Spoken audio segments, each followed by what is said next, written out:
বাংলাদেশের স্বরাষ্ট্রমন্ত্রী আসাদুজ্জামান খান কামাল বলেছেন, বিএনপি না আসলেও সকল দল এবং সবার অংশগ্রহণে দেশে একটি সুষ্ঠু নির্বাচন হয়েছে। বর্তমান আইজিপির ভাই এবং আওয়ামী লীগের দলীয় মন্ত্রী এমপিরাও হেরেছেন, তাতেই প্রমাণ হয়েছে সুষ্ঠু নির্বাচন হয়েছে। বুধবার রাতে নিউ ইয়র্কের জ্যাকসন হাইটসের একটি রেস্টুরেন্টে নিউ ইয়র্ক মহানগর আওয়ামী লীগ আয়োজিত বাংলাদেশ আওয়ামী লীগের ৭৫তম প্রতিষ্ঠাবার্ষিকীর অনুষ্ঠানে প্রধান অতিথির বক্তব্যে আসাদুজ্জামান খান কামাল এই কথাগুলো বলেছেন। তিনি বলেন, দেশে যত উন্নয়ন হয়েছে তা বঙ্গবন্ধু, তারই সুযোগ্য কন্যা প্রধানমন্ত্রী শেখ হাসিনা এবং আওয়ামী লীগ সরকারের আমলেই হয়েছে। সভায় নিউ ইয়র্ক মহানগর আওয়ামী লীগের সভাপতি রফিকুর রহমান সভাপতিত্ব করেন।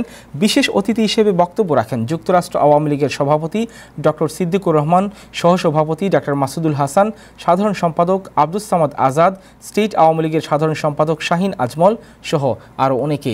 এ সময় কনসাল জেনারেল নাজমুল হুদা সহ যুক্তরাষ্ট্র ও নিউ ইয়র্ক মহানগর আওয়ামী লীগের নেতাকর্মীরা উপস্থিত ছিলেন। অনুষ্ঠানে স্বরাষ্ট্রমন্ত্রীকে ফুলেল শুভেচ্ছা জানানো হয় এবং ক্রেস্ট প্রদান করা হয়। সবশেষে কাটা হয় দলের প্রতিষ্ঠাবার্ষিকীর কেক।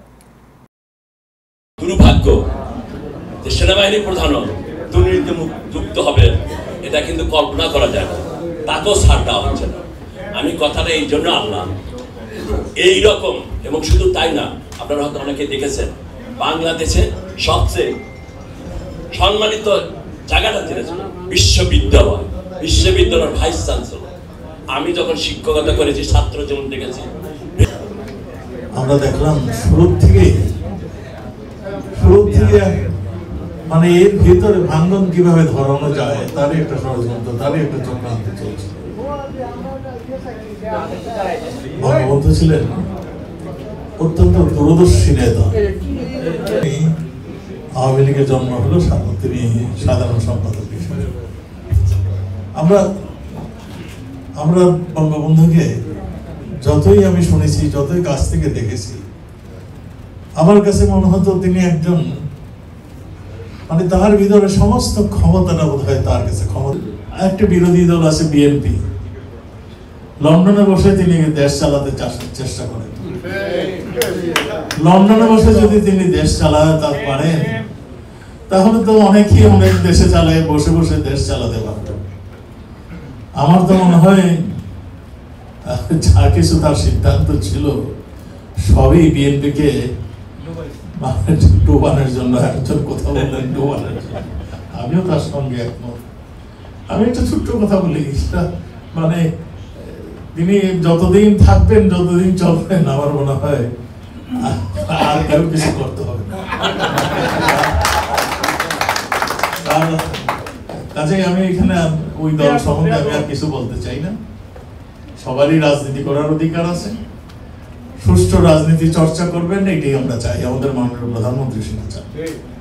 আমরা কোনোদিন কোনো দলকে রাজনীতি করার জন্য আমরা নিষিদ্ধ করি না। কোন দলকে আমরা জনসভা করুক কিংবা ধর্মঘট করুক কিংবা আন্দোলনের উপরে তারা অ্যাটাক করবে, প্রথমে যথার্থই তারা ক্যামেরাগুলো ভেঙে দিয়েছে। আমরা আগের থেকেই ড্রোন দিয়ে আমরা আবার সেই ফটোগুলো নিয়েছিলাম। আপনারা দেখছেন কি নৃশংসতা, আপনারা দেখেছেন কি বর্বরতা, আপনারা দেখেছেন। আপনারা দেখছেন এক পুলিশ সদস্যকে পিটিয়ে হত্যা করার দৃশ্যটা আপনারা দেখেছেন।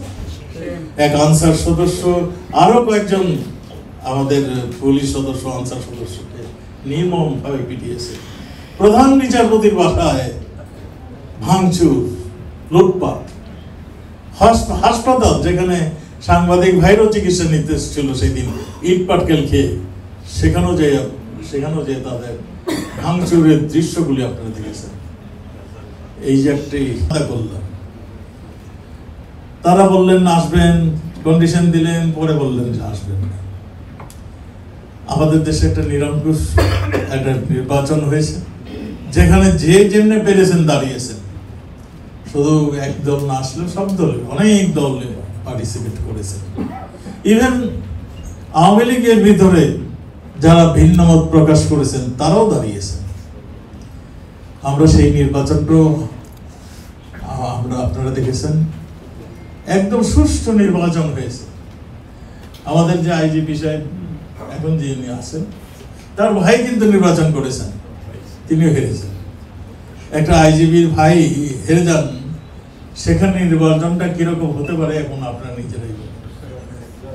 আমাদের অনেক অনেক মন্ত্রী মহোদয় হেরেছেন, অনেক এমপি মহোদয় হেরেছেন। আমরা সেই জন্যই বলতে চাই, একটা সুন্দর নির্বাচন আমরা খুব রিসেন্টলি আমরা শেষ করেছি, এবং তার পরবর্তীতে আমাদের মাননীয় প্রধানমন্ত্রী জননেত্রী শেখ হাসিনা আবারও ক্ষমতায় আসছেন, এবং